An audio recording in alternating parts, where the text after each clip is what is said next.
All right, tonight we're going to a location in Terre Haute, Indiana, actually North Terre Haute. According to some claims from the homeowners, they've actually taken some pictures of what they think might be some ghost type figures. They've also had a problem with their child not being able to sleep. And of course, that's one big thing that we kind of look at that kind of moved this case to the head of the line, because whenever there's a child involved, of course, you don't want those kids to be scared. We kind of want to get in there and see what the problem might be. If there's any problem at all, of course, we always go in looking that a place isn't haunted, and we just gather evidence. And then if we can debunk it, great. If we're left with evidence, then we have ways that we can kind of help out that way as well. Again, they've got all kinds of stories from what they've told us as far as different things going on in the house. They've actually found a pair of shoes that probably dates back to the 1800s. So that's where we're heading tonight. We'll be going to Terre Haute and trying to find out what's going on at this house.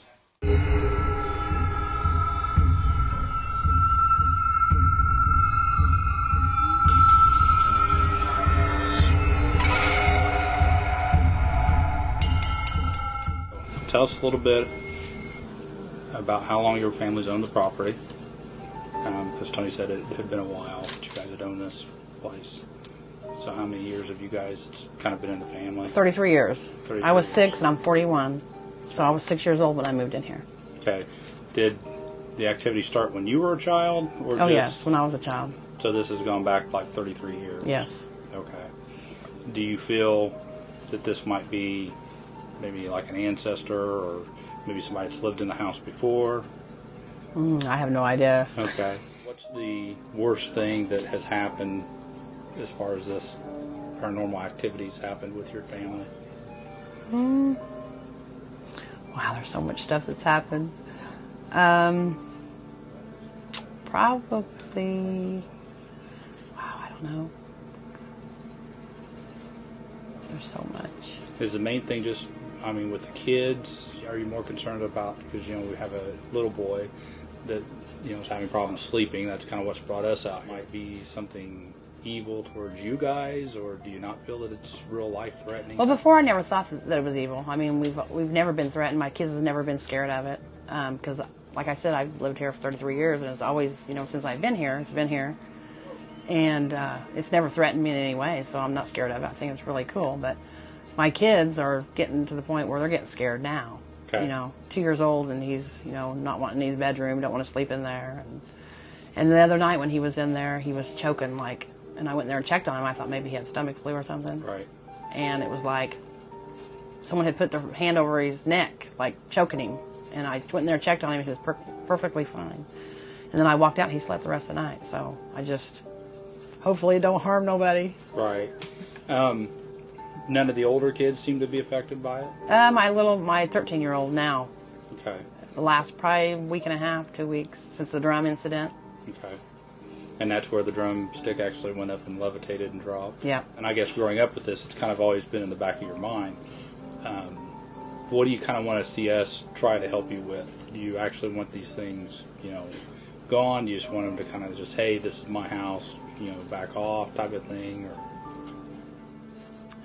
Or just to reassure you? Yeah, just to reassure, just to know. I'm just curious. Like I said, we went to the library, tried to search, and couldn't find nothing, so I'm just curious. And there has been one person that's passed on that was here, right? Yes. Have you guys done anything other than just taking family pictures and, if something shows up in the pictures, have you done anything else? No. Okay.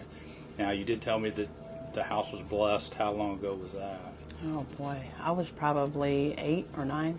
Do you happen to remember who was performed that house blessing? My mother and her friend from Kokomo, because she had went to a retreat and met this lady at the retreat, and she came here to stay for the weekend, and that's when they blessed the house. Okay.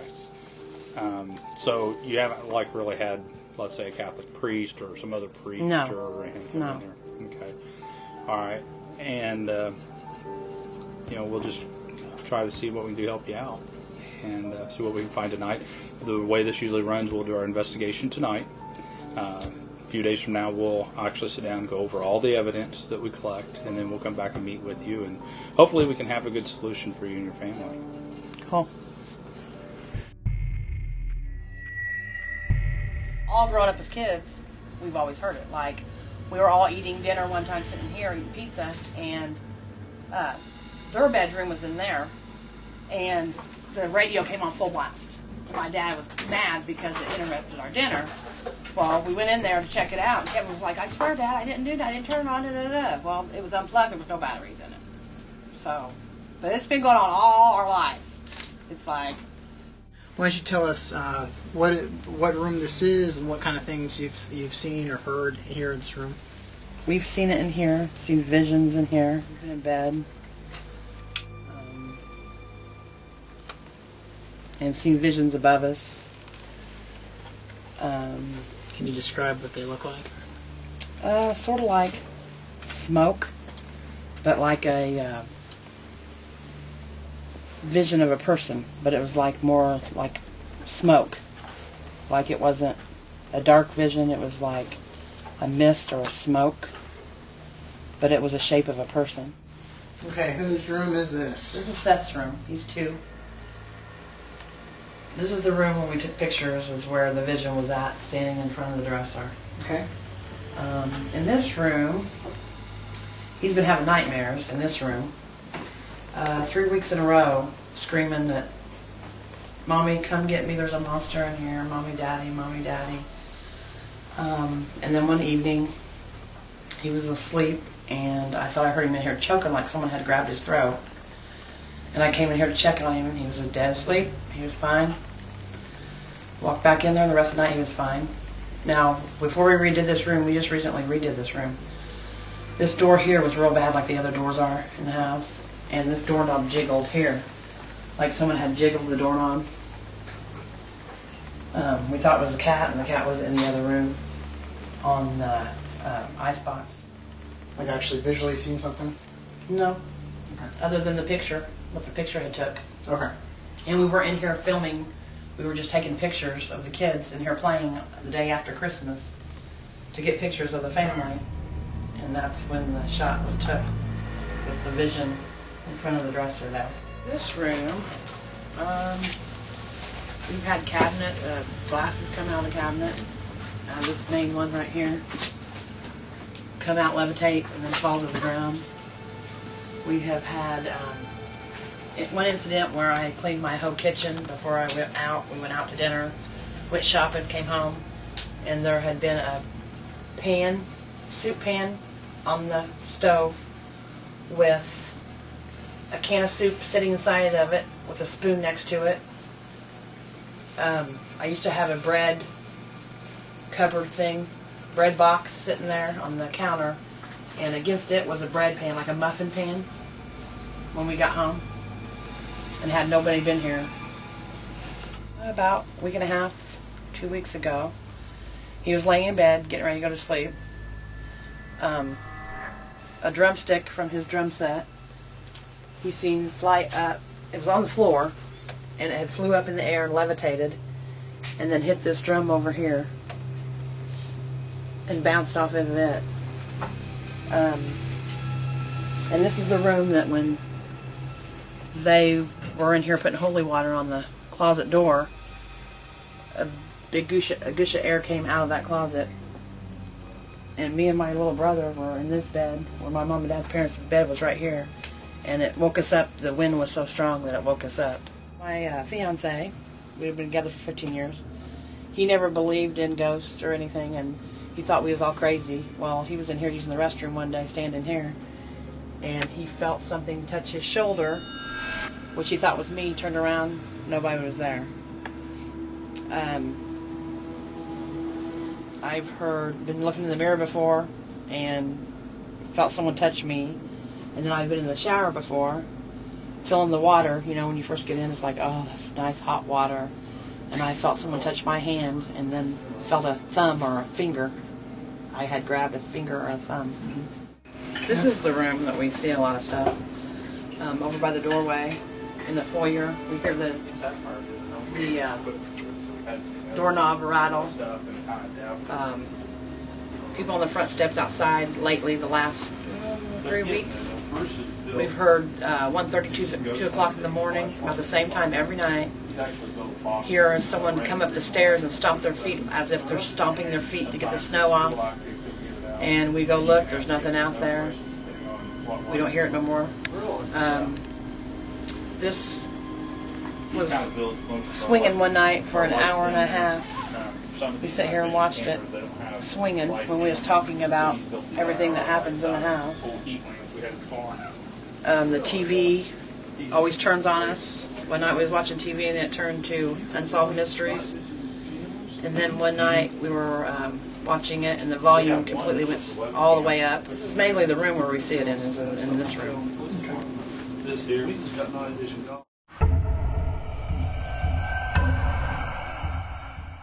Meter and EMF meter measures magnetic field. Well, everything gives off the magnetic field.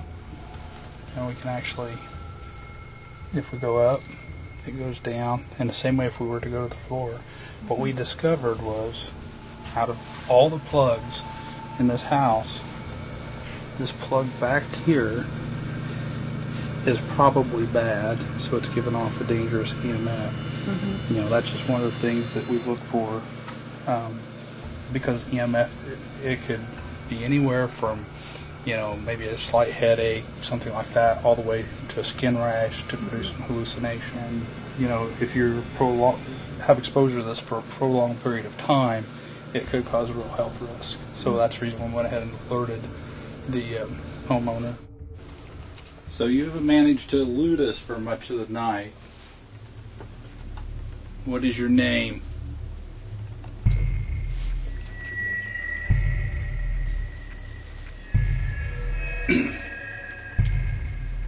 Do you intend to scare people in this house?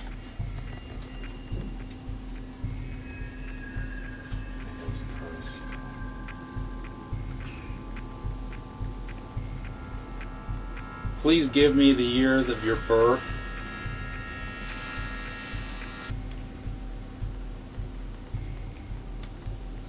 Give me your name. Are you related to the homeowners?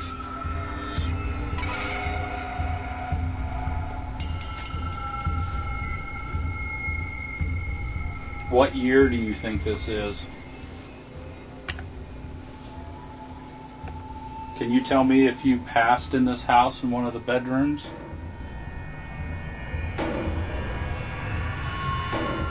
Now I'm asking you to make your presence known.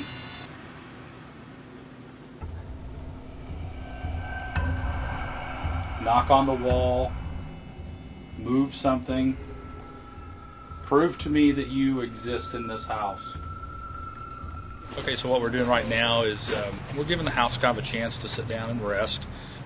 We've been in through doing EVP work. We did find one problem with the outlet that seemed to be a little bad. It's throwing a big EMF meter. We've already informed the homeowners about that. EMF, it can cause you anything from, you know, slight headache to skin rashes. It could be a real problem. Right now what we're doing is letting the house kind of rest. A lot of times we find a lot of evidence we pick up is after we've left and just left the cameras rolling for a few minutes. It kind of gives, if there is spirits in the house, it gives them a chance to kind of relax. Sometimes we can be a little intimidating with our cameras, with all the people in and out asking questions, stuff like that. So it's just something we like to do before we wrap things up, is just give it a chance to rest and let them kind of have the house back. And then we'll, of course, in a few days, we'll check out the evidence and see if we find something, and we'll inform the homeowners.